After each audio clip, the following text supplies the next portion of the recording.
Hello friends, Bonnie here. Alex Syberia Designs has turned 1, and to celebrate there's an awesome new release. My card features the gorgeous and unique Timeless Blooms celebration. If you have not visited my blog for the accompanying post, check it out. I have lots of different examples as to how these products can be used.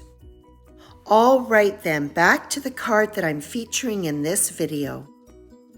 I'm starting off with Timeless Blooms Celebration Stamp.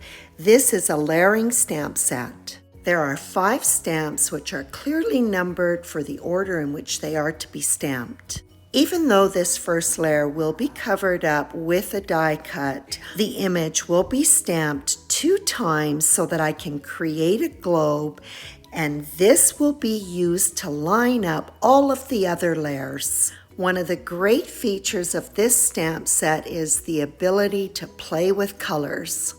Layer 2 was easily lined up to the base image, and I'm applying Distress Oxide ink, Candied Apple. I stamp it a couple of times to really get some bold color, and then I flip my cardstock around, clean the stamp with a baby wipe, and then ink it up with my second color, which is Villainous Potion. Because I flipped my cardstock around when I stamped the second image for the base layer, automatically when I work on my subsequent layers, when I flip the cardstock around to do the second stamping, they will line up as well. For layer 3, I will be applying a dark green called Pine Needles. Again, I stamp the image a couple of times and then flip my panel around, and I'm going to keep the same color on the second image.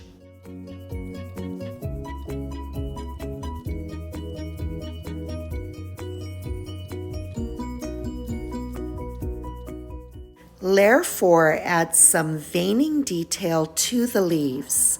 I'll be stamping with black VersaFine ink, and I'll only need to do 1 stamping per image. And the final layer is a similar stamp, but this time the detail will be added to the flowers. And again, I'll use black VersaFine ink and stamp each image once. These layers stamp up super quickly, and it is so much fun exploring different color combinations. There is a coordinating die set for this stamp set, which I highly recommend because it really extends the possibilities. I'm using the half sphere die and cutting out both of my images. There is a beautiful detail die which I've used to cut both gold foil and glitter cardstock because I couldn't decide which one to use. In the end, the Find Gold Glitter cardstock won. This globe will be going on a simple black background. I'm using a new stencil, Shiny Diamonds, and I'm applying Versamark ink. The panel is coated with clear embossing powder. To minimize warping, my heat tool is heating up in the background, coming to full temperature before I melt the powder on my cardstock. The die set also comes with a bow. I have cut it 3 times from red, purple, and gold glitter cardstock. I'm going to adhere them together, offsetting them. This will give the bow a nice full appearance. And now to pull this card together, I'm going to take the fine detail die cuts and adhere them to each half of the sphere. The adhesive has been applied over the entire die cut, but in very thin streams. For the customized sentiment, I'm going to use the same color of inks that were used on the flowers. I'll start off with some Candied Apple and blend it out with the Villainous Potion. I'm using the Foxtrot alphabet set to spell the word love, and as I line up my letters, I try to catch both colors so that it will fade from red to purple. The dies were also used to cut black sheet foam, which I've left in the backing. The foam die cuts will be slightly depressed. This will make it very easy to align the cardstock letters to the foam die cuts. The glue is applied to the foam die cut, and I don't have to be super careful. If the glue spreads out onto the edges of the foam, that's fine. I don't try to remove the letters from the foam backing until the adhesive is completely dry. If I didn't wait, the cardstock die cuts could easily be slipped out of alignment. The die set also comes with a circle die, which I've used to cut black sheet foam.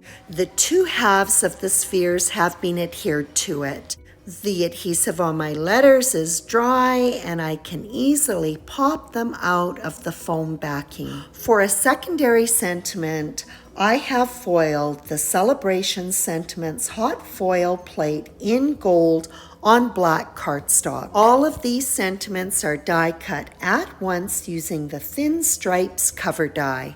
I've chosen the Make-A-Wish sentiment, which I have stacked onto some black sheet foam. And when the adhesive is dry, I'll trim off the excess. Stenciled card front has been mounted onto a black A2 size card base. So here's another fun thing about the Timeless Blooms celebration.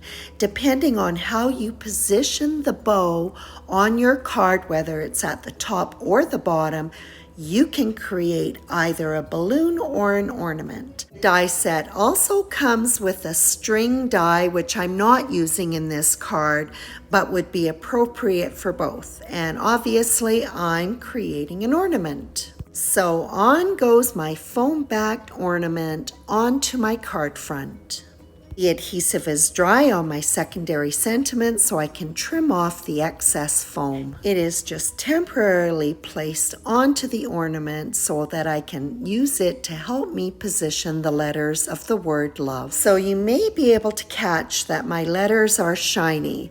I decided at the last minute to coat them with crystal glaze. And the last minute actually stretched out to be several minutes because I had to wait for the letters to dry completely. But they look super pretty and they really stand out from the ornament. After I'm adhering each letter, I'm placing some weight on it. I find that sometimes it takes a little bit of persuasion to get the adhesive to adhere to the glitter cardstock. And after the adhesive on the letters are dry, I can pop on my secondary sentiment, completing this card. I absolutely love the Timeless Blooms Celebration stamp set, die set, and there's even a hot foil plate. There are so many possibilities. To check out some other ideas, please visit me at my blog at bonniecarolee.com. Thank you for stopping by, and as always, I appreciate your visit.